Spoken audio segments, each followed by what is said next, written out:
महाराष्ट्राची विधानसभेची निवडणूक पार पडली. तुम्ही तुमच्या आवडत्या आमदाराला निवडूनही दिलत. मात्र या आमदारांची जी संपत्ती होती ती 2019 पासून 2024 या कालावधीमध्ये नक्की किती वाढली ते आपण आज या व्हिडिओतनं समजून घेणार आहोत. गेल्या 2 ते 2.5 वर्षांमध्ये अनेक पक्ष फुटले, अनेक आमदार इकडचे तिकडे गेले. या पक्ष फुटीनंतर किंवा तुमच्या आमदारांनी पक्ष बदलल्यानंतर एकंदरीतच त्यांच्या संपत्तीत किती वाढ झालेली आहे याच्यासाठीचा एक अहवाल जो आहे तो तयार करण्यात आलेला आहे. या अहवालातली जी आकडेवारी आहे ती the Association for Democratic Reforms यांच्याकडनं हा अहवाल करण्यात आलेला आहे. ही आकडेवारी जी आहे ती मुंबई तकची नाही हे आम्ही सुरुवातीलाच सांगतोय. मात्र एकंदरीत जर तुम्हाला अंदाज घ्यायचा असेल की तुमच्या आमदाराच्या संपत्तीमध्ये एकंदरीत 2019 पासून 24 पर्यंत किती टक्के वाढ झालेली आहे, किती कोटींमध्ये वाढ झालेली आहे, तर तुम्हाला ती माहिती या व्हिडिओतनं मिळणार आहे. नमस्कार, मी देवयानी आणि तुम्ही बघताय मुंबई तक. हा जो अहवाल आहे the Association for Democratic reforms यांच्या अहवालामध्ये जे आत्ताचे आमदार निवडून आलेले आहेत त्याच्यातले 2 आमदार जे आहेत त्यांना गृहीत धरण्यात आलेलं नाहीये. एक म्हणजे जितेंद्र आव्हाड आणि दुसरे म्हणजे उत्तमराव जानकर. कारण त्यांचं जे शपथपत्र होतं त्यांच्या शपथपत्रामध्ये त्यांची जी संपत्ती होती ती त्यांनी क्लिअरली मेन्शन केलेली नव्हती. त्याच्यामुळे त्यांना याच्यात गृहीत धरण्यात आलेलं नाहीये. मात्र इतर सगळे जे आमदार आहेत त्या सगळ्यांना याच्यामध्ये गृहीत धरण्यात आलेलं आहे आणि त्यांची जी संपत्ती आहे त्याची एकंदरीत किती टक्के वाढलेली आहे पक्षनिहाय ते आपण या सर्वेमधनं समजून घेणार आहोत. तर सगळ्यात पहिले जर आकडेवारी बघायची झाली तर आपण सुरुवात करूयात भाजपपासनं, ज्यांचे गेल्या वेळेला 105 आमदार निवडून आलेले होते. त्याच्यातले 88 आमदार जे आहेत ते पुन्हा एकदा यावेळेला निवडून आलेले आहेत. हा जो सर्वे आहे या सर्वेमध्ये हे जे आमदार म्हणजे ज्यांची संपत्ती वाढलेली आहे आपण बघतोय हे सगळे असे आमदार आहेत जे गेल्या वेळेला सुद्धा निवडून आलेले होते आणि त्यांची संपत्तीमध्ये किती वाढ झाली आहे ते आपण समजून घेतोय. तर सगळ्यात पहिले भाजप, त्यांचे यावेळेला 132 आमदार जरी निवडून आलेले असले तरी त्याच्यातले 88 आमदार असे आहेत जे त्यांचे गेल्या वेळेला सुद्धा निवडून आलेले होते. त्यांची संपत्ती 2019 मध्ये म्हणजे सरासरी संपत्ती, ऍव्हरेज संपत्ती त्यांची आपण जर बघितली तर 32 कोटी इतकी 2019 मध्ये त्यांची संपत्ती होती. तीच 2024 मध्ये 78 कोटी इतकी त्यांची संपत्ती झालेली आहे. म्हणजे साधारण ट्रिपल, म्हणजे तीन वेळेला त्यांची संपत्ती जी आहे ती वाढलेली आहे. आणि टक्केवारीत जर बघायचं झालं तर 142.18% इतकी त्यांच्या संपत्तीमध्ये वाढ झालेली आहे. म्हणजे साधारण 150% त्यांची संपत्ती जी आहे ती कुठेतरी वाढलेली आहे. त्याच्यानंतर आपण शिवसेनाचं जर बघितलं, ते शिंदेची शिवसेना, तर त्यांचे 21 कोटी जी आहे ती सरासरी संपत्ती होती 2019 मध्ये त्यांच्या आमदारांची. 34 त्यांचे आमदार जे आहेत ते यावेळेला निवडून आलेले आहेत, जे गेल्या वेळेला शिवसेना एकत्रित असताना अर्थात निवडून आलेले होते. त्याच्यातले अनेक आमदार जे त्यांच्याबरोबर गेले 40-41 त्याच्यातले जे आमदार आहेत त्याच्यातले हे आमदार निवडून आलेले आहेत. त्यांची 2019 ची संपत्ती आपण बघितली तर ती 21 कोटी इतकी आहे.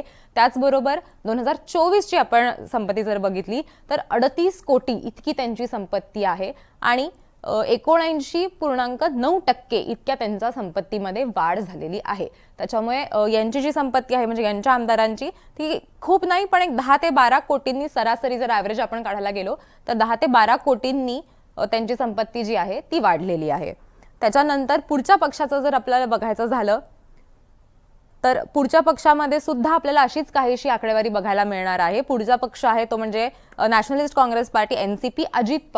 अजित पवारांबरोबर जे आमदार निवडून आलेले होते किंवा अजित पवारांबरोबर जे आमदार शरद पवारांची साथ सोडून अजित पवारांबरोबर आले त्याच्यातले 31 आमदार हे यावेळेला निवडून आलेले आहेत. म्हणजे अजित पवार यांचा स्ट्राईक रेट यावेळेस खूप चांगला होता, जो लोकसभेत त्यांना खासदारकीच्या निवडणुकीमध्ये करता आला नव्हता. मात्र विधानसभेच्या निवडणुकीमध्ये 31 त्यांचे आमदार जे गेल्या वेळेला निवडून आलेले होते तेच यावेळेला सुद्धा निवडून आलेले आहेत. याच्यामध्ये आपण जर बघितलं तर 2019 मध्ये 15 कोटी इतकी त्यांची संपत्ती होती सरासरी, ती 2024 मध्ये 26 कोटी इतकी झालेली आहे. म्हणजेच त्याची टक्केवारी जर काढायला गेलो आपण तर 70.43% इतकी त्यांची संपत्ती जी आहे ती ऑन अन ॲव्हरेज वाढलेली आहे.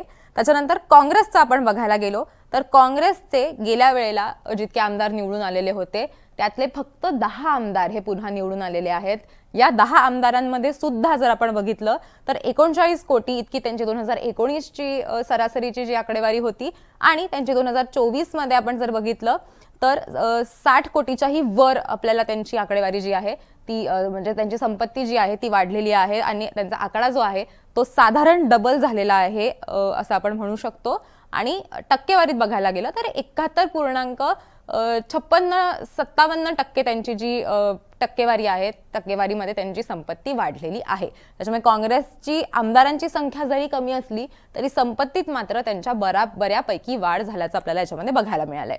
पुढचं 2 पक्ष बघायला जर गेलं तर शरद पवारांचा राष्ट्रवादी काँग्रेस हा पक्ष जो आहे त्याचे गेल्या वेळेला आपण बघितलं तर 3 त्यांचे जे आमदार आहेत, जे मागच्या वेळेलाही निवडून आलेले होते, पक्ष फुटल्यानंतर जे त्यांच्याबरोबर राहिले त्याच्यातले जे आमदार आहेत ते 3 आहेत. ते 3 आमदार यावेळेला पुन्हा निवडून आलेले आहेत आणि त्यांची 28 कोटी इतकी त्यांची गेल्या वेळेला संपत्ती होती 2019 मध्ये आणि 45 कोटी इतकी त्यांची संपत्ती झालेली आहे 2024 मध्ये. ही 19ची आकडेवारी आहे आणि ही 24ची आहे. 45 कोटी इतकी त्यांची आकडेवारी झालेली आहे. 62.66% इतकी त्यांची संपत्ती जी आहे ती वाढलेली आहे 19 ते 24 या कालावधीमध्ये. शिवसेना उद्धव बाळासाहेब ठाकरे यांच्या पक्षाकडे जर आपण बघितलं तर त्यांचे 9 आमदार जे आहेत, जे गेल्या वेळेला निवडून आलेले होते, अर्थात त्यांचाही पक्ष फुटला त्याच्यामुळे त्यांच्याबरोबर जे आमदार राहिले त्याच्यातले 9 आमदार जे पुन्हा यावेळेला निवडून आलेले आहेत ते 9 आहेत. ती संख्या त्यांची 2019 मध्ये जर आपण त्यांची संपत्ती बघितली तर ती 7 कोटी होती, जी 24 मध्ये 11 कोटी येऊन पोहोचलेली आहे आणि ती 66.66% इतकी वाढलेली आहे. त्याच्यानंतर सपा, आता ह्या पक्षाचं हे इक्वेशन जे आहे ते खूप इंटरेस्टिंग आहे. म्हणजे सपा कंपॅरेटिव्हली छोटा पक्ष जरी असला महाराष्ट्रामध्ये तरीही त्यांची संपत्ती जर बघायची झाली तर त्यांचे 2 आमदार जे आहेत ते जे गेल्या वेळेला निवडून आलेले होते तेच यावेळेलाही निवडून आलेले आहेत आणि त्यांची 2019 ची संपत्ती होती 107 कोटी, जी या वेळेला वाढून 158 कोटी इतकी झालेली आहे. म्हणजे जरी त्यांच्या 2019 आणि 24 मध्ये वाढ जी झालेली आहे संपत्तीची त्याच्यात खूपसा फरक नसला किंवा ती जी टक्केवारी आहे ती खूप जास्त जरी नसली तरीही ही रक्कम जी आहे ती नक्कीच इतर पक्षांपेक्षा जास्त आहे. म्हणजे मुळातच त्यांनी सुरुवातीला दाखवतानाच 107 कोटी जी आहे ती त्यांनी दाखवलेली आहे त्यांच्या शपथपत्रांमध्ये असेल किंवा त्यांचे जे डॉक्युमेंट्स आहेत त्या सगळ्यामध्ये, आणि ती 158 कोटी इतकी झालेली आहे. म्हणजेच 70% वगैरे इतकी जी त्यांची संपत्ती आहे ती वाढलेली आहे. त्याच्यामुळे हे जे पक्ष आहेत किंवा यांचे जे आमदार आहेत हे सगळे आमदार यावेळेला निवडून आलेले आहेत आणि त्यांच्या संपत्तीमध्ये अशा प्रकारे टक्केवारीमध्ये आपण जर बघितलं तर वाढ झालेली आहे. अर्थातच हे सगळे आमदार त्यांना जे गव्हर्नमेंटकडनं सॅलरी मिळते ती तर मिळतेच, पण त्याच्या व्यतिरिक्त सुद्धा त्यांचे वेगवेगळे बिझनेसेस असतात, त्याच्यातनंही त्यांचं इन्कम असतं किंवा वेगवेगळे सोर्स ऑफ इन्कम असतात. मात्र त्यांची एकूण संपत्ती जी असते ती त्यांना त्यांच्या शपथपत्रामध्ये दाखवायची असते. त्यांना ते निवडणुकीला उभं राहायच्या आधीच त्यांना एक शपथपत्र द्यावं लागतं. त्याच्यात तुमच्याकडे किती प्रॉपर्टी आहे, तुमचं सेव्हिंग किती आहे किंवा तुमच्यावरती कुठले खटले आहेत का, अशा विविध गोष्टी असतात आणि त्याच्यातच त्यांची संपत्ती जी असते ती एकूण कॅल्क्युलेट केली जाते.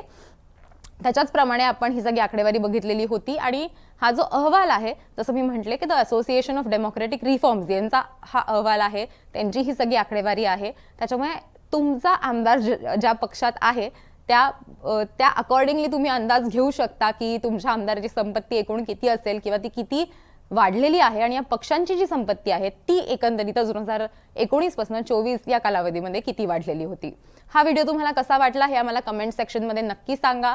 असंच जर तुम्हाला इतर अहवालांबद्दल जाणून घ्यायचं असेल, इतर तुम्हाला जर आमदार स्पेसिफिक जाणून घ्यायचं असेल तर तीही माहिती आम्ही तुम्हाला देऊ शकतो, तेही तुम्ही आम्हाला कमेंट करून सांगू शकता. हा व्हिडिओ बघितल्याबद्दल धन्यवाद. तुम्ही जर अजून मुंबई तकला सबस्क्राईब केलं नसेल तर मुंबई तकला सबस्क्राईब करायला विसरू नका.